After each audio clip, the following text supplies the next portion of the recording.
such a beautiful film. Thank you. Thank you so much for being here. So I'm going to ask a couple of questions and then open it out to you guys. To start off with, and you can really see the intimacy in the film, and the fact you mentioned before that you were there for 15 years making this film. Well, I wasn't exactly there for 15 years making the film. It kind of started 15 years ago. Yeah. I was instrumental in setting up the documentary department in the Cuban Film School in the late 90s. And whilst I was kind of flitting backwards and forwards between the UK and the Cuban Film School, and taking students out and our fledgling documentary makers out all over Cuba and kind of testing the parameters of what we could and couldn't do in Cuba. During one of these expeditions, we stumbled over Cayo Beach and the fisherman. And I'm very keen on fishing as well, so it was kind of the perfect storm. And I kind of stored Cayo Beach in my head, and I kind of understood from the Cuban Film School the limitations and what, as I said, what could and couldn't be filmed by the students. Things like kind of the old American cars, dance and music and cigars and architecture, and all of those things would get kind of passed by the Cuban authorities for the students. And interestingly, the other thing that would always get passed was anything Ernest Hemingway.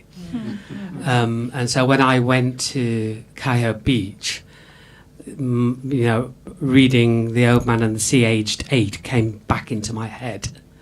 And kind of nothing had really changed, I thought. And I kind of thought, what would Ernest Hemingway have written if he had written The Old Man and the Sea now? And as I kind of got to know Cayo Beach and the fishermen there, though I have to say I didn't know Peter, I knew some other fishermen, I began to kind of see that this kind of trying to escape to Florida was kind of endemic. And I kind of, it's kind of strange because there's a very big military post in a tiny village. And I always thought that was, kind of odd. I guess anybody who knows Cuba very well wouldn't think that's odd, but anywhere where there's boats, Cubans want to try and leave. Hence the kind of lookout tower and everything that was there. So that's kind of how it started, from being at the Cuban Film School in the late 90s.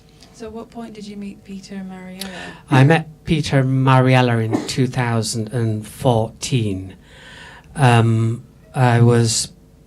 The Cuban Film School had asked me to come back and do some more teaching.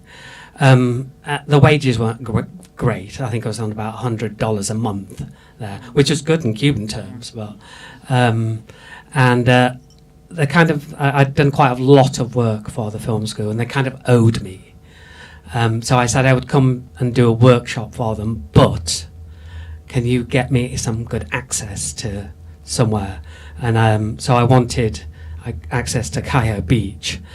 And I kind of did a kind of bit of a sleight of hand, where I said I wanted to do something kind of Ernest Hemingway-esque there.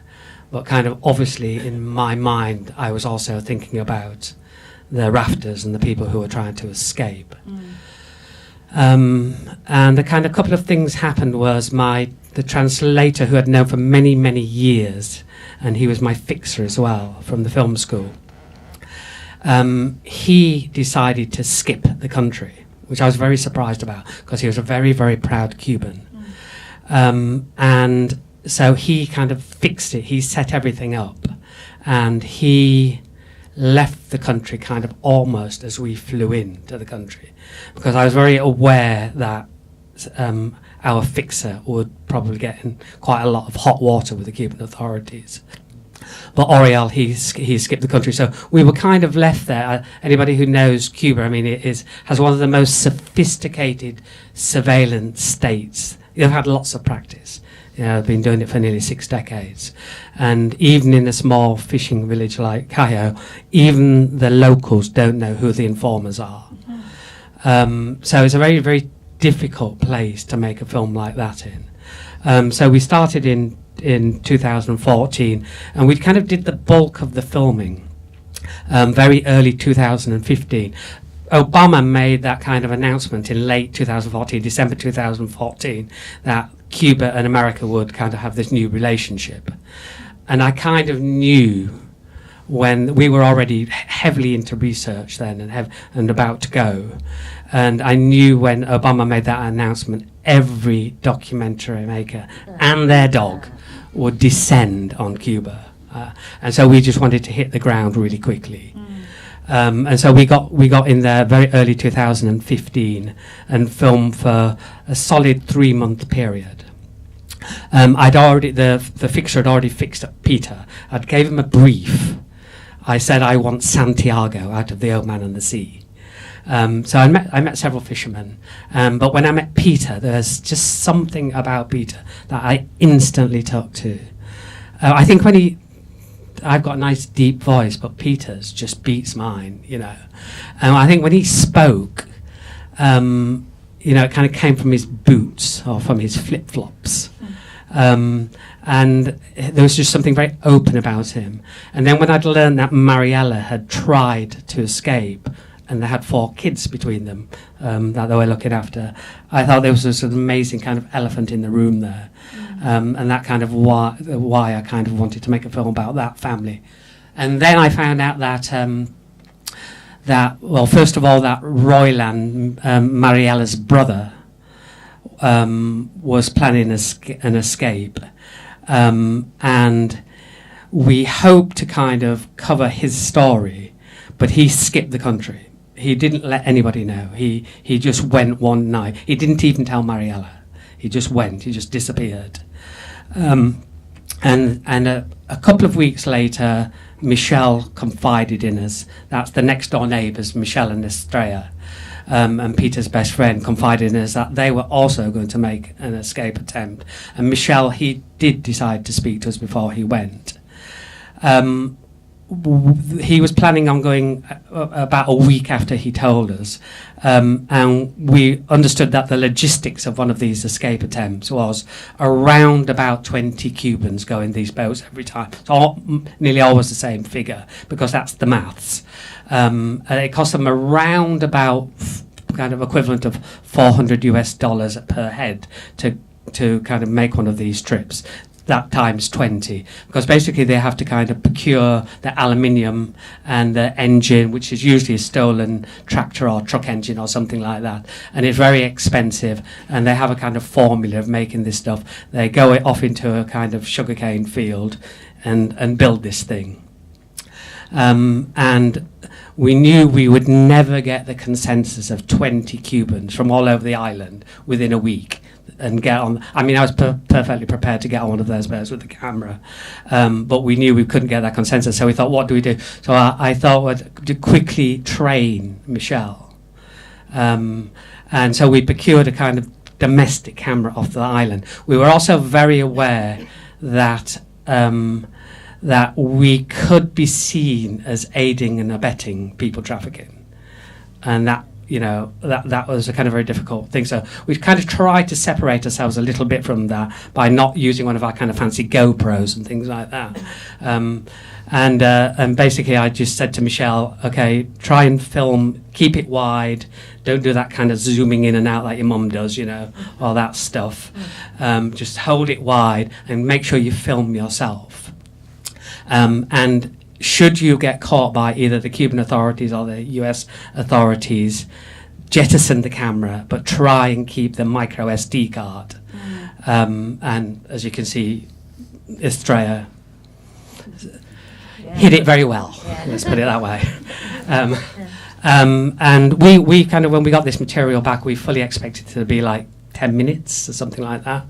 And we were absolutely astounded that he'd filmed 4 hours of material and covered it amazingly well. I mean, I don't know about you, but I find that material so visceral, so powerful. Yeah, it's remarkable. It is, yes. I found it really interesting as well, in the way that you structured the narrative. So there's that kind of building up the tension of their escape, and alongside Peter and Mariela's relationship, which feels like it's meeting a crossroads. Was that something that you were kind of aware of as you were filming it, or? Yeah, well, when we got that material from Michelle, we knew this was a kind of poison chalice in some ways. We knew that this material was so strong it had to kind of go in the film.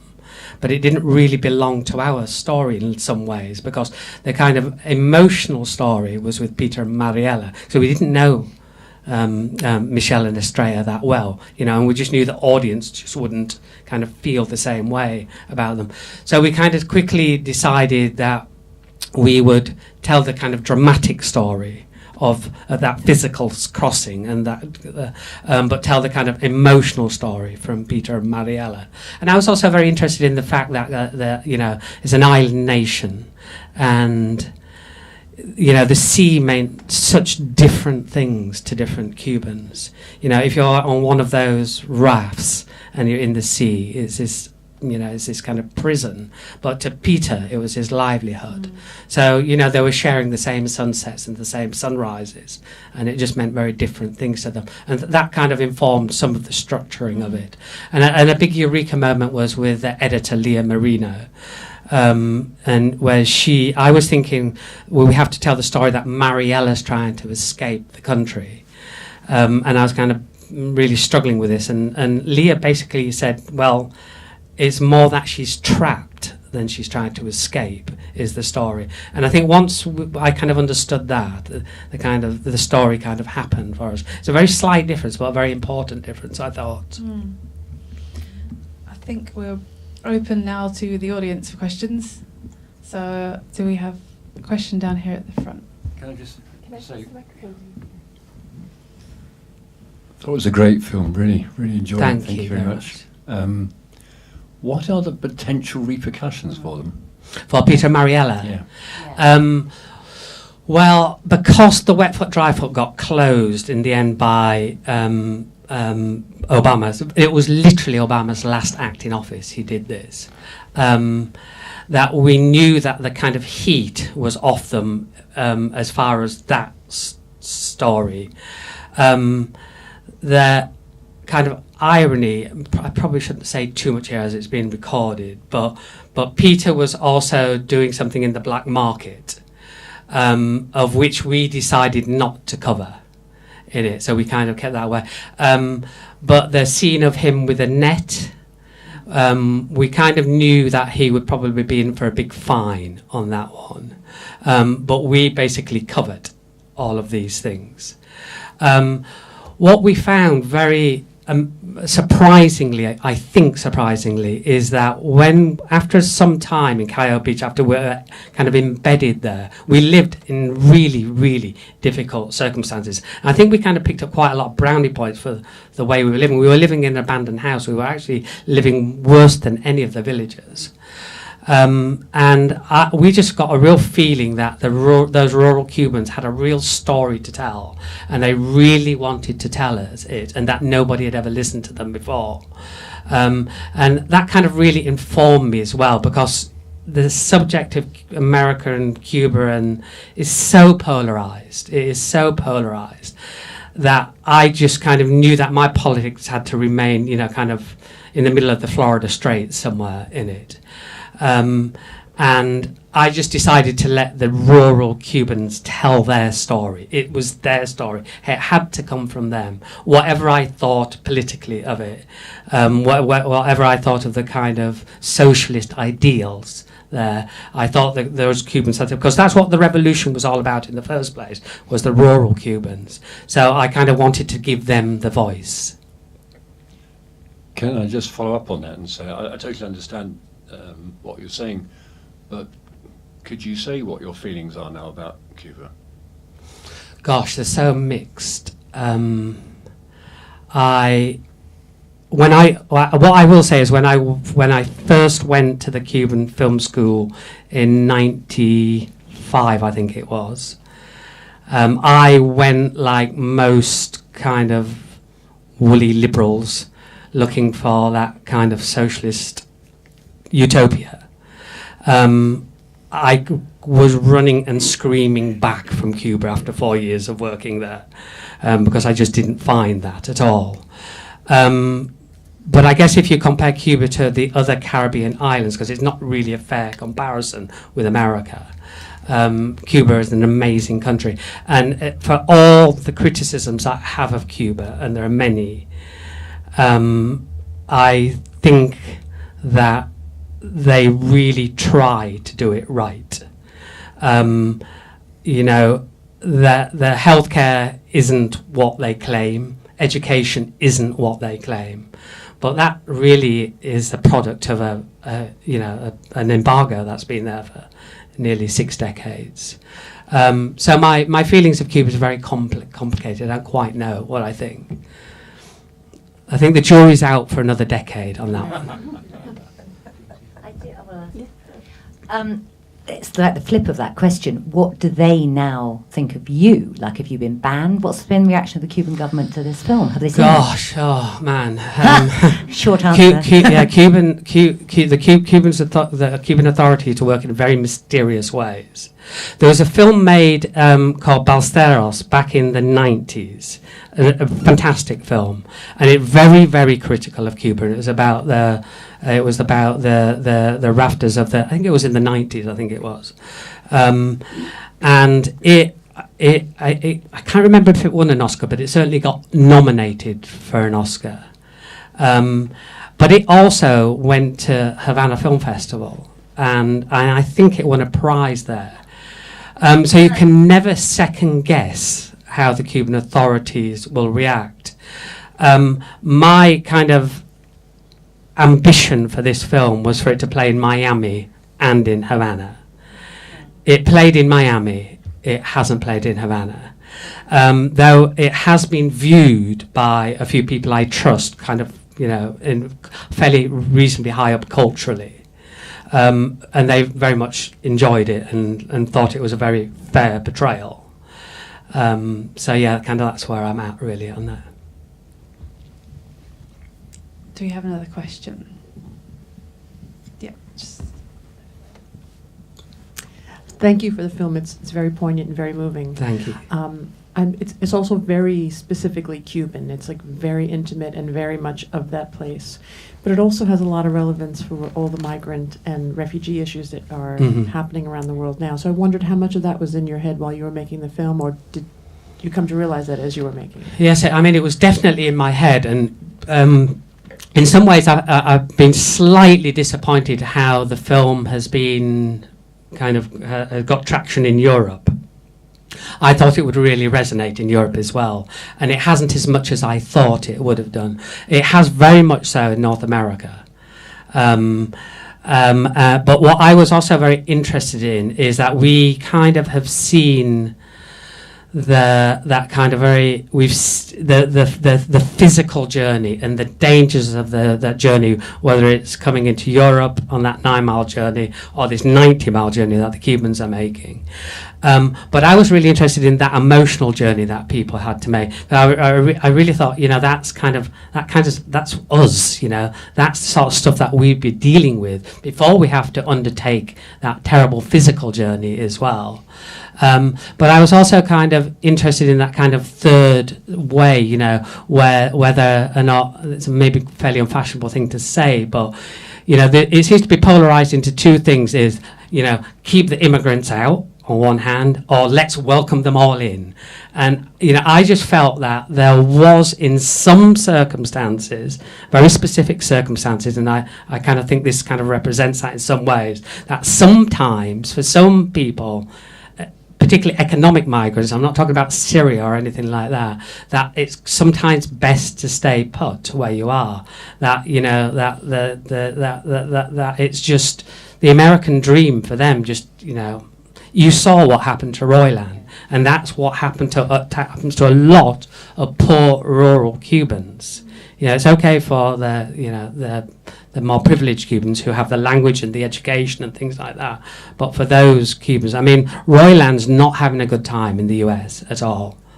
Yeah. How long has he been there now? He's been there nearly 4 years now, and he's now making prefabricated windows. He's still in Arizona, and kind of drinks too much, takes too many drugs, gets mixed up with the wrong people. So it's that kind of usual story in some ways. Is he able to save and give money back to his family, or is he what sort of He's not conditions? earning enough money. He hasn't really sent anything back at all. I mean, we do.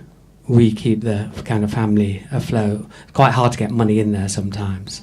And that also, with Mariela's illness, we managed to get money into her so they could do what they had to do to get the Cuban authorities of the Cuban healthcare service to kind of treat her. For a poor rural Cuban, with as much will in the world, it's still very hard to get treatment for them. Just really hard for them to get to a hospital. It's hard for them to get to Havana. It's just too costly. So is she recovered now?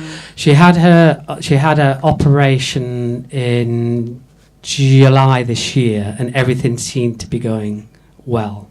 So far, fingers crossed, it's good news on that front. Do we have another question here at the front?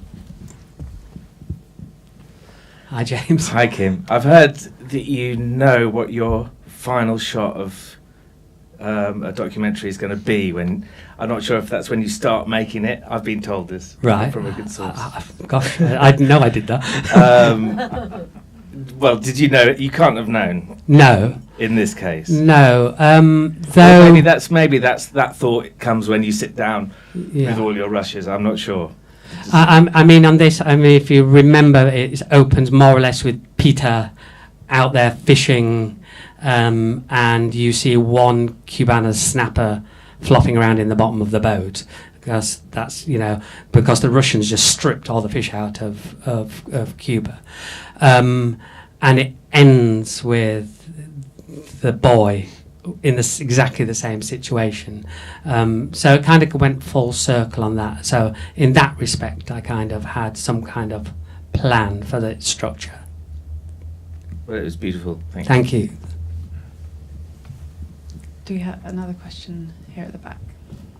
Thanks. It was an amazing film. Thank you. And I loved the cinematography, and I wondered if you were sort of shooting naturalistically or whether you used lighting, and what sort of, maybe you could talk a bit about what sort of cameras you used. Cuba's got fantastic light, and Cuba has, this stuff's really difficult. I don't know how documentary makers here, but that the kind of whole kind of poverty porn thing is always a very difficult thing. But I kind of wanted to represent Cuba. I wanted to represent that kind of romance of Cuba that I had and still have, regardless of all the issues I have with Cuba. And I kind of wanted that to be somehow reflected in the photography of it. But the bottom line is, if you're shooting a 1950s old American car, complete patina is a much better image than a Ford Uno, isn't it? It's just a better shot, and you can't help it. But I was very aware of that, and if you notice, all the car shots are all broken down. The hood's up, or they're underneath them, or they're pushing them, or something. So I didn't kind of over-romanticize that. If you ask a Cuban what they want, they will just say new. What type of car would you, if you dreamt of something, they'll just say new. Do we have another question? Yes, here at the back. Great film, well done. Thank you. I have a question. What's the situation like now for the Cubans? Are they still trying to flee to the Keys? And a second question, I thought hospital care and electricity bills were free in Cuba. The Cuban, when Obama closed the wet foot, dry foot, that almost stopped that type of migration in its tracks. So very, very few Cubans are making that journey now, or when Obama actually closed it then. Apparently it is growing again, but the demographic who's in those boats have changed. Now it's that kind of very young men only that are in those boats. That because when a Cuban now lands on American soil, they're illegal now. Cubans weren't prior to closing the wet foot drive. And sorry, your second question was? Healthcare. Healthcare. Well, healthcare is free. Schooling is free. But if you can't get to school because there's no fuel, or the bus is broken down because it hasn't been repaired, or there's no machines in the hospital because of the embargo, pretty much, then it doesn't matter all the will in the world. You still don't have a good healthcare system, and you don't have good schooling because it just, the practicalities of it. I think we've got time for one more question. Yes.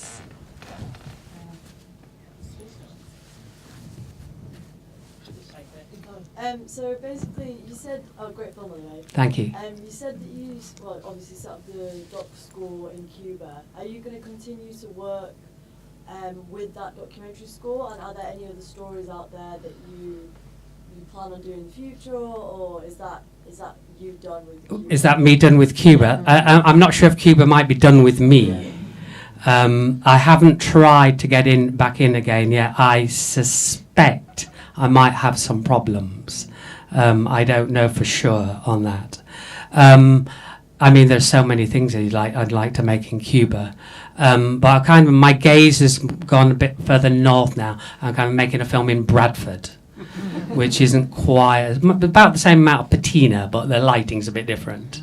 Yeah, I'm from Leeds, so. Oh, yeah, okay. You understand then.